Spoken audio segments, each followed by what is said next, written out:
नमस्कार दोस्तों, आप लोगों का स्वागत है आज एक और वीडियो में। आज के वीडियो में हम बात करेंगे जाइडस वेलनेस लिमिटेड के बारे में। Zydus wellness basically Cadila group की एक कंपनी है। कैडिला हेल्थ केयर इसकी पेरेंट कंपनी है और जो इनका एफएमसीजी का कारोबार है ये जाइडस वेलनेस के नाम से ये लोग करते हैं। तो कैडिला हेल्थ केयर इसके प्रोमोटर ग्रुप है जिनकी प्रोमोटर होल्डिंग 67% है। तो आप समझ सकते हैं कि इस कंपनी की प्रोमोटर होल्डिंग बहुत ही स्ट्रॉन्ग हैंड्स में है। और कैडिला ग्रुप का साइज़ बताऊं तो इंडिया की जो फोर्थ लार्जेस्ट फार्मा कंपनी है वो कैडिला हेल्थ केयर लिमिटेड है। यूएस की seventh largest biggest pharma company Cadila Health Care Limited है। कैडिला हेल्थ केयर टॉप 3 प्लेयरों में आती है। Pain management, oncology, respiratory and gynaecology therapeutics segments, यानी कि इन 4 सेगमेंट्स में वो टॉप 3 प्लेयर्स में आती है, जहाँ पे कि पेन मैनेजमेंट हो गया हमारा, ऑन्कोलॉजी हो गया, रेस्पिरेटरी हो गया और गायने हो गया। तो आप समझ सकते हैं कि इन 4 सेगमेंट्स में ये टॉप 3 में आते हैं। तो ये इनकी पेरेंटेज या इनकी प्रमोटर ग्रुप की स्ट्रेंथ की हमने बात करी। और ये ग्रुप एक अहमदाबाद बेस्ड पंकज पटेल और उनकी फैमिली का है। तो कैडिला ग्रुप पूरा पंकज पटेल और उनकी फैमिली का है, जो कि एक अहमदाबाद बेस्ड फैमिली है। ये कंपनी कैडिला को भी ओन करती है और कैडिला जाइडस वेलनेस को ओन करती है। तो जाइडस वेलनेस बेसिकली इनका जो एफएमसीजी टाइप का कारोबार है उसको ये देख रहे हैं इस कंपनी के द्वारा। इस कंपनी में हाल ही में एक बहुत ही इम्पॉर्टेंट बात हुई है जिसकी वजह से ये कंपनी हमारे रेडार पे आई है। इस कंपनी ने रिसेंटली मतलब 1 साल पहले एक कंपनी को एक्वायर किया था, जहाँ पे उस कंपनी का नाम हमारा HIPL है। HIPL is hence India private limited. तो इन्होंने हेंस इंडिया प्राइवेट लिमिटेड को एक्वायर किया था 1 साल पहले।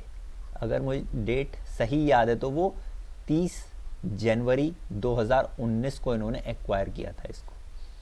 तब से हेंस इंडिया प्राइवेट लिमिटेड भी जाइडस वेलनेस के अंडर आती है। अगर हम बात करते हैं डील की, तो ये डील हुई थी 4,600 करोड़ रुपए में, यानी कि इनका पूरा कारोबार इन्होंने 4,600 करोड़ में खरीदा था। और कंपनी ने इसके लिए 1,500 करोड़ का तो डेट लिया था, साथ ही साथ 1,500 करोड़ करीब प्रमोटर्स ने डाले थे। 1,500 करोड़ करीब प्रमोटर्स ने डाले थे और करीब 1,100 करोड़ जैसे अदर इंस्टीट्यूशन और हाई नेटवर्थ इंडिविजुअल्स ने डाले थे। तो आप समझ सकते हैं कि काफ़ी बड़ा एक्विजिशन था ये। अगर हम देखें कि उस समय कंपनी की मार्केट कैप जो थी उसके अकॉर्डिंग बहुत बड़ा एक्विजिशन था। साथ ही साथ जो प्रमोटर ग्रुप ने 1,500 करोड़ जैसे रुपए डाले थे, 1,475 शायद एग्जैक्टली, तो 1,500 करोड़ रुपए प्रमोटर ग्रुप ने डाले। यानी कि हम कह सकते हैं कि प्रमोटर को इस ब्रांड पे या इस कंपनी पे भरोसा था काफ़ी। उन्होंने अपने भी काफ़ी सारे पैसे डाले हैं और इन्होंने जो एक्वायर किया उसमें इनकी जो गुडविल थी, यानी कि कंपनी की जो ब्रांड्स की गुडविल थी, उसके ही इन्होंने 3,797 करोड़ रुपए दिए हैं। तो हम इनकी ब्रांड्स की बात करेंगे क्योंकि इसकी इतनी बड़ी गुडविल इन्होंने ली। तो अब बेसिकली कंपनी के पास 6 ब्रांड्स हो गई हैं। 3 ब्रांड्स जो कि कंपनी के पास पहले अपनी थी और 3 नई ब्रांड्स। कंपनी की जो ब्रांड्स थी पहले उनके बारे में बात करते हैं। कंपनी की ब्रांड्स जाइडस वेलनेस की वो है शुगर फ्री। जो भी शुगर फ्री के नाम से ब्रांड है, जो कि ये टैबलेट्स बनाते हैं जो कि डायबिटिक लोगों के काम आती है। अगर हम बात करते हैं तो ये करीब 385 करोड़ की कैटेगरी है। मतलब इस प्रोडक्ट का जो मार्केट है वो इतना माना जा रहा है। साथ ही साथ जो इस प्रोडक्ट की ग्रोथ मानी जा रही है मार्केट में वो है 8.9%। लेकिन सबसे बेहतरीन चीज़ जो है वो इनका मार्केट शेयर, जो कि अप्रॉक्सीमेटली 95% है। तो यानी कि ये पूरे मार्केट को कैप्चर करा हुआ है इन्होंने शुगर फ्री के नाम से। दूसरी जो कंपनी की बड़ी ब्रांड है उसका नाम है एवर यूथ। एवर यूथ का टीवी एड या कमर्शियल आप लोगों ने देखा होगा। ये बेसिकली सबसे ज़्यादा ये स्क्रब्स और peels, face of mask, cleansers, इस तरह की चीज़ें बनाते हैं। तो स्क्रब और पील मास्क जो होते हैं इसमें ये काफ़ी अच्छा कर रहे हैं। अगर इसकी कैटेगरी साइज़ देखा जाए तो ये है 2968 यानी करीब 3000 करोड़ की। इसकी ग्रोथ जो है पूरे मार्केट की वो है 10% जैसी, और जो इनका मार्केट शेयर है वो है करीब 6% जैसा। तो इसमें काफ़ी सारा कंपटीशन है और ये 6% मार्केट इन्होंने केटर किया है। तीसरी जो इनकी ब्रांड है वो है न्यूट्रालाइट। न्यूट्रालाइट बेसिकली ये एक बटर का सब्स्टिट्यूट है, और ये भी जो फैट, जो कि एक बहुत ही कॉमन प्रॉब्लम है आजकल इंडिया में, फैट और जो डायबिटीज़ या जो कोलेस्ट्रॉल कम करना चाहते हैं, तो ये बटर का सब्स्टिट्यूट है, इसमें फ़ैट कम होता है। तो इस चीज़ में भी ये कंपनी काफ़ी मार्केट लीडर है, इसमें भी ये कंपनी मार्केट लीडर है। तो आप समझ सकते हैं कि कंपनी के पास काफ़ी सारी अच्छी ब्रांड्स हैं। 3 ब्रांड्स तो ये कंपनी के पास खुद थी, और साथ ही साथ जब इन्होंने हेंस को लिया तो इनको 3 ब्रांड्स हेंस की भी मिली। अब हम हेंस की ब्रांड्स की बात करते हैं। हेंस की जो पहली ब्रांड है वो है ग्लूकॉन डी। जितनी भी आप ग्लूकोज देखते हैं, ग्लूकॉन डी, इनके बहुत सारे अलग अलग फ्लेवर्स आ गए हैं। तो ये जो ब्रांड है इसका साइज़ है, या इस मार्केट का साइज़ है 1000 करोड़ जैसा। ये मार्केट ग्रो कर रहा है 12% जैसा, और इसमें जो इनका शेयर है वो आप देखिए 59%। तो ये मार्केट लीडर है और इन्होंने काफ़ी अच्छा मार्केट गैदर किया हुआ है। अगर इनकी दूसरी ब्रांड की बात करते हैं तो इनकी दूसरी ब्रांड है कॉम्प्लान। कॉम्प्लान एक ऐसी ब्रांड है कंपनी की जो कि कंपनी ने हेंस से लिए हैं सब ब्रांड, लेकिन कॉम्प्लान ऐसी ब्रांड है जो बहुत अच्छा नहीं कर पा रही और इसका मार्केट शेयर धीरे धीरे घट रहा है। हालांकि जो इसका साइज़ है वो बाकी सब ब्रांड्स के मुकाबले हम देखेंगे काफ़ी बड़ा है। 6700 करोड़ का ब्रांड का साइज़ है। इंडस्ट्री भी 9% से ग्रो कर रही है, और जो इनका मार्केट शेयर है वो 5.5% है। लेकिन अगर हम बात करते हैं तो ये करीब 9% से घट गया है पिछले 4 सालों में। तो यहाँ पे हमने डी ग्रोथ देखने को मिली है कंपनी। तो इसमें कंपनी थोड़ा और बेटर कर सकती है अपने एडवर्टाइजिंग और सेल्स चैनल के थ्रू। अगली जो ब्रांड हम बात करेंगे वो है नाइसिल। नाइसिल जैसा कि आप जानते हैं पाउडर्स की एक ब्रांड है। तो ये बेसिकली पाउडर बनाते हैं, और इस ब्रांड का या इस प्रोडक्ट का जो साइज़ है वो है 767 यानी कि 760 करोड़ के करीब। इनकी भी ग्रोथ 10% जैसी है मार्केट की, और इसमें इनका मार्केट शेयर है 34.5%। तो ये यहाँ पे भी मार्केट लीडर हैं। तो आप देख सकते हैं 4 सेगमेंट्स में कंपनी मार्केट लीडर है। पहली ब्रांड हो इनकी शुगर फ्री जहाँ पे मार्केट लीडर है, दूसरी ब्रांड हो ग्लूकॉन डी, तीसरी ब्रांड हो नाइसिल, और चौथी ब्रांड हो न्यूट्रालाइट। 4 ब्रांड्स में ये मार्केट लीडर हैं। उसके अलावा 2 ब्रांड्स हैं जहाँ पे बहुत अच्छा नहीं कर पा रहे हैं considering the opportunity and size, क्योंकि वहाँ कंपटीशन भी ज़्यादा है। वो है कॉम्प्लान, और दूसरी जो ब्रांड है वो है एवर यूथ।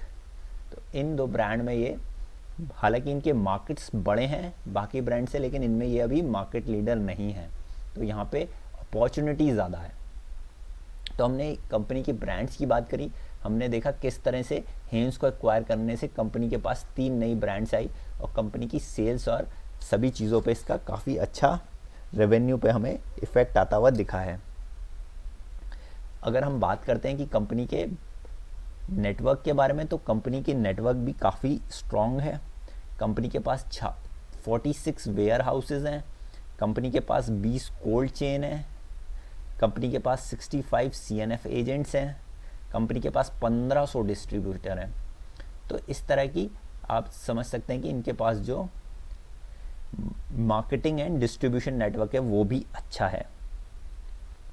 तो कंपनी का ये कहना है कि वो अपने सेल्स फोर्स या अपनी इस मार्केटिंग एंड डिस्ट्रीब्यूशन से, दोनों कंपनियां जब मिलकर अपने प्रोडक्ट्स पुश करेंगी तो एक दूसरे के बेनिफिट यानी कि सिनर्जी मिलेगी। जहाँ पे पहले हेंस के प्रोडक्ट बिकते थे जो कि बहुत ही FMCG टाइप के प्रोडक्ट्स हैं, वहाँ पे अब हमें जाइडस के प्रोडक्ट भी बेचने को मिलेंगे। और जहाँ पे पहले जाइडस जो कि एक नॉर्मली केमिस्ट या दवाई टाइप की जगहों पे मिलती थी, वहाँ पे अब हमें हेंस के प्रोडक्ट भी देखने को मिलेंगे। तो आप समझ सकते हैं कि इनका जो एक सप्लाई चेन था वो अगर ये कॉमन कर देंगे तो इनको दोनों ही ब्रांड को सेल करने में काफ़ी फ़ायदा मिलेगा। साथ ही साथ कंपनी बाहर दूसरे देशों में भी एक्सपोर्ट करना शुरू कर रही है। अगर हम बात करते हैं कंपनी के फाइनेंशियल्स के बारे में, तो फाइनेंशियल्स में कंपनी की सेल्स में एक अच्छी ग्रोथ आई है, हालांकि जितनी सोचा गया था कंपनी की सेल्स उतनी अच्छी नहीं आई है। हालांकि प्रॉफिट पे अभी वन टाइम हिट है, क्योंकि कुछ वन टाइम कॉस्ट हैं। अभी धीरे धीरे दोनों कंपनी अपने जो ऑपरेशंस है उनको सिंक्रोनाइज कर रही हैं, उसमें काफ़ी खर्चा और टाइम जा रहा है। साथ ही साथ कुछ 38 करोड़ जैसी वन टाइम कॉस्ट थी। साथ ही साथ अगर हम देखते हैं तो इनके रॉ मटेरियल, जो कि दो बड़े रॉ मटेरियल हैं इनके, जो कि मिल्क और पाम ऑयल हैं, वो उनकी कॉस्ट बड़ी है, जिसकी वजह से इनके जो मार्जिन है उन पे प्रेशर आया है। तो हम एक बार निगाह डालते हैं इनके फाइनेंशियल्स पे, यानी कि इनके जो रिजल्ट्स हैं क्वार्टरली, वहाँ पे हम लोग चलते हैं, देखते हैं कंपनी ने कैसे रिजल्ट्स पेश करे हैं। तो आप देख सकते हैं कि ये कंपनी के फाइनेंशियल रिजल्ट्स है। पहले कंपनी जब तक इन्होंने हेंस को एक्वायर नहीं करा था, आप देख सकते हैं इनकी 100 से 150 करोड़ के बीच सेल्स रहती थी। जब इन्होंने हेंस को एक्वायर कर लिया तब इनकी सेल्स सीधा 400 हो गई, फिर 620 और फिर 320 एंड 330। तो आप देख सकते हैं कि इनकी सेल्स कितने अच्छे से बढ़ गई। जो पहले ये साल में केवल 600 करोड़ जैसा कर पा रहे थे, अब ये उसी को 1600-1700 करोड़ जैसा कर पा रहे हैं। तो इनकी सेल्स 3 टाइम्स हो गई है। लेकिन जो इनकी मुनाफा था, जो इनकी प्रॉफिटेबिलिटी थी, उस पर हिट आया। आप देख सकते हैं मार्जिन ये इजीली 25% जैसे क्लॉक करते थे, लेकिन अब ये घट के 18-20 और रिसेंटली ये और कम हो गए थे, जिसके कारण मैंने बताया जो इनके दो मेन प्रोडक्ट्स थे, रॉ मटेरियल थे, उनकी कॉस्ट बढ़ी। साथ ही कंपनी को मर्जर की वजह से 38 करोड़ जैसे वन टाइम कॉस्ट का हिट लेना पड़ा।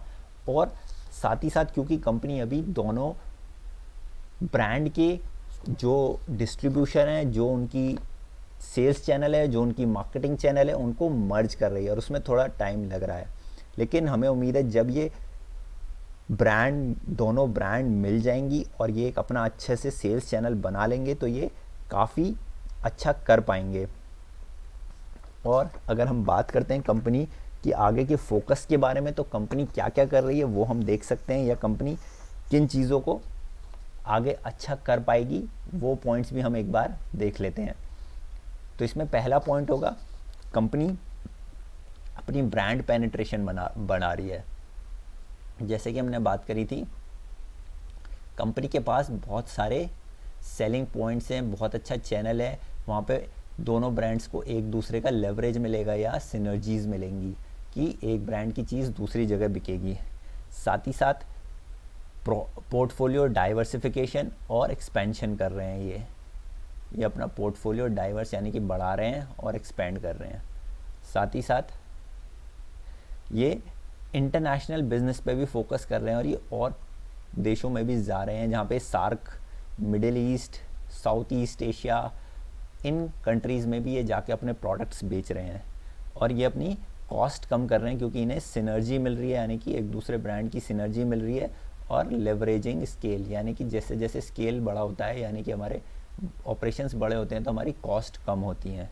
तो इन सब वजह से हमें लगता है कि ये कंपनी आगे के लिए काफ़ी अच्छी प्लेस्ड है। हालांकि हमें देखना होगा ये किस तरह से करते हैं, क्योंकि हालांकि रिसेंट क्वार्टर्स में इनकी प्रॉफिटेबिलिटी पे एक हिट आया है, लेकिन हमें लगता है ये एक टेम्परेरी हिट है जो प्रॉफिटेबिलिटी पे आया है और कंपनी ये कॉस्ट पास थ्रू करेगी कस्टमर्स को। और साथ ही साथ क्योंकि ये अपनी दोनों ब्रांड्स पे एक दूसरे का लेवरेज कर पाएंगे, उनको अच्छे से बढ़ा पाएंगे, तो कंपनी आगे भी अच्छा कर पाएगी। साथ ही साथ प्रॉफिटेबिलिटी का हिट एक और रीज़न की वजह से आया, क्योंकि कंपनी ने 1500 करोड़ का डेट लिया है, जो कि कंपनी की बुक्स पे पहले नहीं था। तो इस एक्विजिशन की वजह से कंपनी को एडिशनल इंटरेस्ट कॉस्ट भी चुकानी पड़ रही है। तो इन सब बातों की वजह से हमें लगता है कि ये एक टेम्परेरी फेज़ है, जहाँ पे कंपनी बहुत अच्छे रिजल्ट्स पेश नहीं कर पा रही है, लेकिन लॉन्ग रन में ये एक काफ़ी अच्छे अपने रिजल्ट्स पेश कर पाएंगे।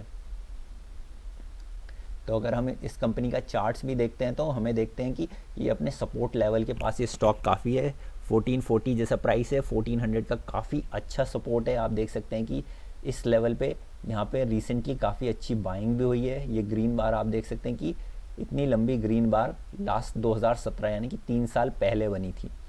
तो कंपनी की जो स्थिति है वो कंपनी काफ़ी स्ट्रॉन्ग लग रही है और कंपनी अपने सपोर्ट जोन्स के पास है। तो 1400 एरिया के आसपास आप इसमें बाइंग स्टार्ट कर सकते हैं। और इसमें आप देख सकते हैं कि अगर इसको लॉन्ग टर्म पोर्टफोलियो में रखते हैं तो ये ज़रूर अपने जो हाई लेवल हैं 2000 जैसे उनको दोबारा विजिट करेगा और उनको क्रॉस भी करेगा। तो आज के वीडियो में इतना ही था। आज के वीडियो में हमने बात करी जाइडस वेलनेस लिमिटेड के बारे में। वीडियो पसंद आए तो लाइक और शेयर करना ना भूलें, साथ ही साथ चैनल सब्सक्राइब करें और बेल आइकन बटन ज़रूर क्लिक करें। वीडियो देखने के लिए बहुत बहुत धन्यवाद। Thank you so much.